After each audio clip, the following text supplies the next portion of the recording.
Breaking up with someone is never enjoyable. Divorcing someone, never enjoyable. But what can you expect from a narcissist after a breakup, after a divorce? That's what we're talking about today, queenbeing.com. Let's get started. My name is Angie Atkinson, and on this channel I offer free daily video coaching to help you discover, understand, and overcome narcissistic abuse in toxic relationships.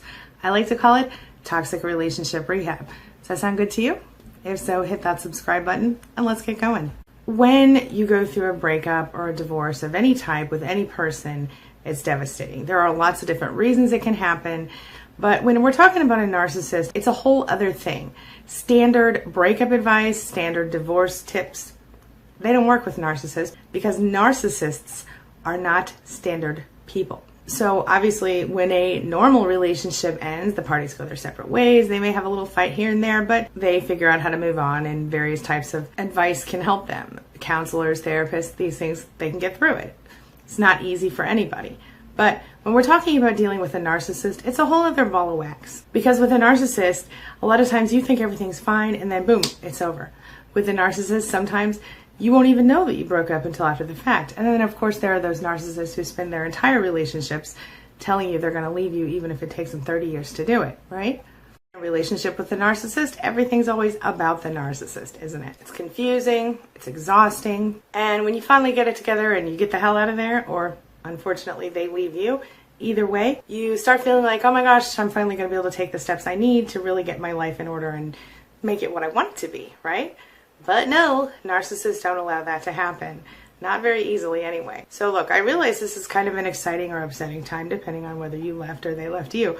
But it's also a dangerous time because while you can certainly begin your life over again and really get things to become what you want them to be, it's also really important to be aware and to prepare for the things that might be coming down the road when you break up with or divorce a narcissist. Like I said, all breakups are hard, all divorces suck, but this kind, I really think, is the hardest because in addition to the normal ups and downs of divorce or breakups, you're dealing with an emotional manipulator. You're dealing with someone who absolutely has no qualms about breaking your heart, stomping on your feelings again and again and again, and shocking you almost every time. But here's the good news, my friend.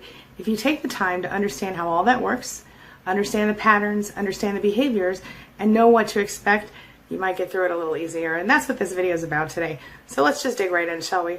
What are the things that narcissists do after breakups? Number one, they hoover. Yeah, that's right. Narcissists love to suck you back in. And you're thinking, well, they don't even want me. They made it real clear to me. Or they're already doing this or that or the other. Doesn't matter. They're going to suck you back in. Even if they've moved on, they've gotten remarried, or they're dating a new person now, they will still hoover you for years if you allow them to.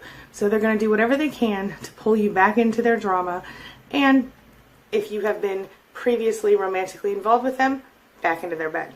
Oh yeah, it happens. Number two, you're going to have to worry about obsessing. Now this is going to happen on your end, of course. You're going to obsess about what could I have done better, what could I change, what could I do better next time, how do I watch for the red flags, and da da da da. You're going to go through that. But the narcissist is going to obsess about you. What? Yeah, that's what's going to happen usually right before the hoover phase or right before the smear campaign. See? So what's going to happen, and that's number three actually, the smear campaign, we'll get to that. What's going to happen is the narcissist is going to tell a lot of stories to try to get sympathy and attention, and often in order to bring in a new supply, whether it's another romantic partner or it's a parent or it's a friend or it's someone else. They're going to need someone else to get their supply from now that they've left you or you've left them. That's why, number three, they run the smear campaign. So my advice here is don't sit around and focus too long on analyzing the narcissist's behavior. Don't focus too long on letting the narcissist be connected to you after the breakup, because the more access you give them, the less likely they are to go away and move on. So number three, smear campaigns. This is where they walk around and they tell everybody they know what a horrible person you are and how you hurt them, and often they project their own bad behaviors onto you. So if they were cheating, they tell everybody you were cheating. If they were beating the crap out of you every day, they tell everybody you were beating the crap out of them every day. And this goes on and on. People start to believe the narcissist, and pretty soon you know who your real friends are, because your real friends would never believe those things about you.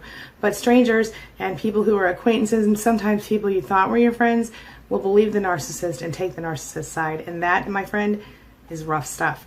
But it happens, and I guess on the positive side, at least you know who your real friends are. Number 4 kind of goes along with the smear campaign, and it's that narcissists don't go quietly, right? So they're going to smear campaign you, and then they're going to tell everybody who will listen, and they're going to gameplay you, okay?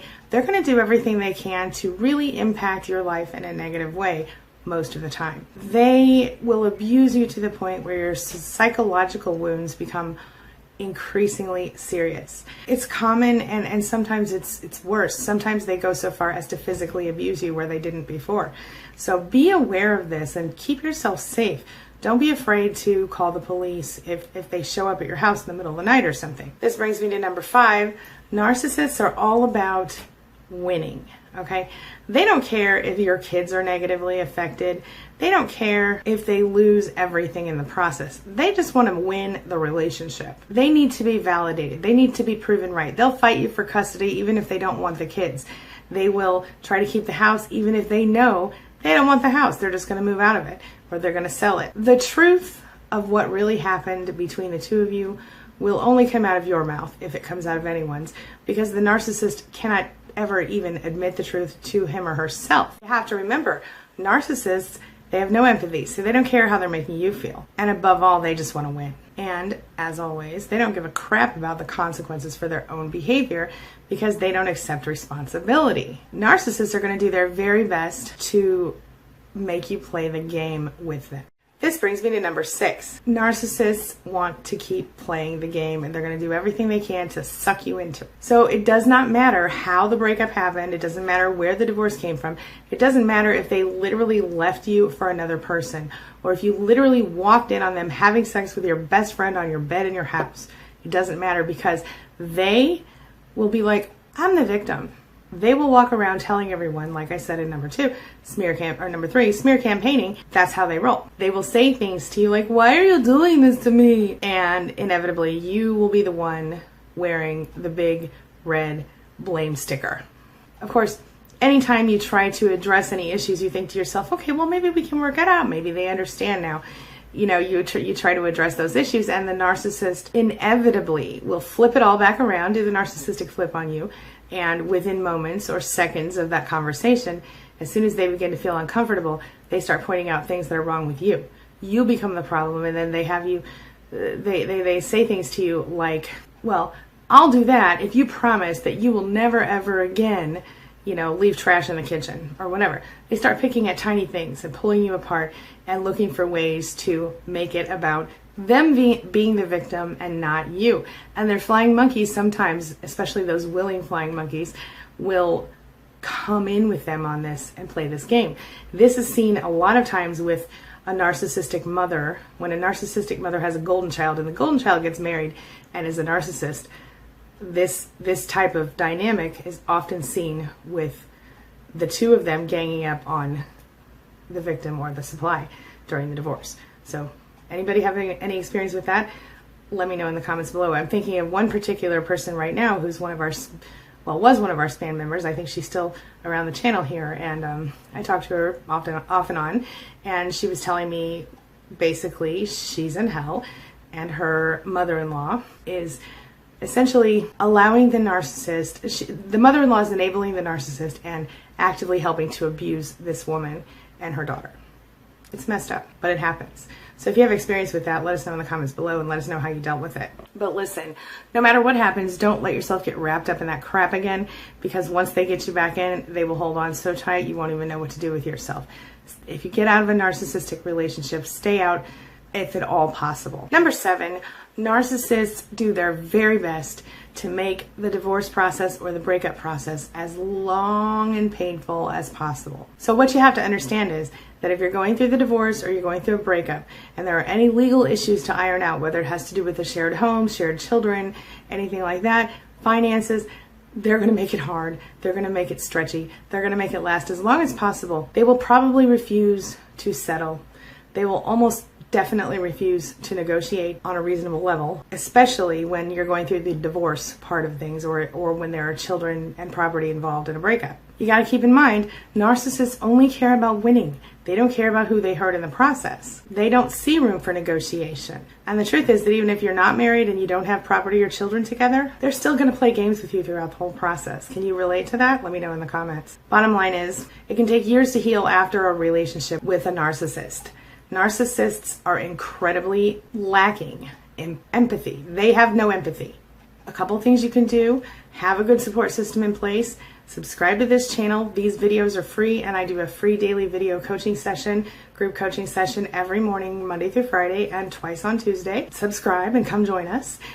Join SPAN. You can go to queenbeing.com/SPAN to join SPAN. It's free, it's confidential, full of an amazing group of survivors and very well maintained. We have an amazing team of 16 admins who are on top of that stuff. So there's not a bunch of spam and there's not a bunch of crap in the group, and everybody's supportive and loving. It's a great little spanily, as we like to call it. Also, you can subscribe to queenbeing.com for free articles and resources on narcissism and narcissistic abuse recovery. And then finally, connect with people in your real life. Have a good support system in place. If you don't have one in real life, pop on over to SPAN and join. Pop on over to my morning chats and join. You will find one. And the strength that you gain there will help you to move forward in your real life. And the support is amazing support, my friend. Whatever you do, do not engage with the narcissist about anything you don't have to engage with the narcissist about after the breakup. So that means engage with them about legal issues, shared property, and children. That's about it. Only engage with them on a very professional level. Do not allow them to get under your skin emotionally. Keep it gray rock, where you don't show them any emotion and you don't allow them to see anything but a straight face from you. No super happy, no sad, no angry. Because anytime you give them even this much of your emotion, they're going to take it and they're going to twist it and they're going to use it to hurt you. They enjoy it.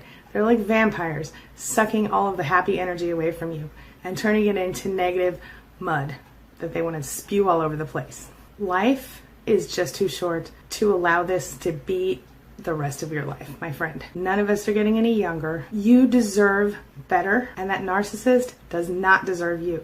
You are not the crazy one here, despite what that narcissist wants you to think. So just be careful. Make sound judgments regarding the narcissist. Don't jump too fast into any decision. If they ask you for a ruling or a decision on something, say, I'll get back to you on that. And take some time to think about it when they're not pressuring you. Don't sign anything without talking to an attorney or a trusted, knowledgeable person first, and just keep your head on straight. You will get through this. It will get better. I promise you, it gets a little bit better every single day. Stay strong, my friend. I feel your pain. All right, that's all I've got for you right now. Thanks so much for being a part of my day and a part of my life. And hey, thanks for letting me be a part of yours. It really does mean a lot to me. I'll see you soon. It's my mission to teach others what I know to be true. You really can create the life you want. Take care of your body, take care of your soul, nurture the real you, and introduce him or her to the world. Be comfortable in your own skin and in your place in this world. Take your spot, take it now, and the universe will take its cue from you. You feel me? If so, subscribe to my channel. Let's get it done together.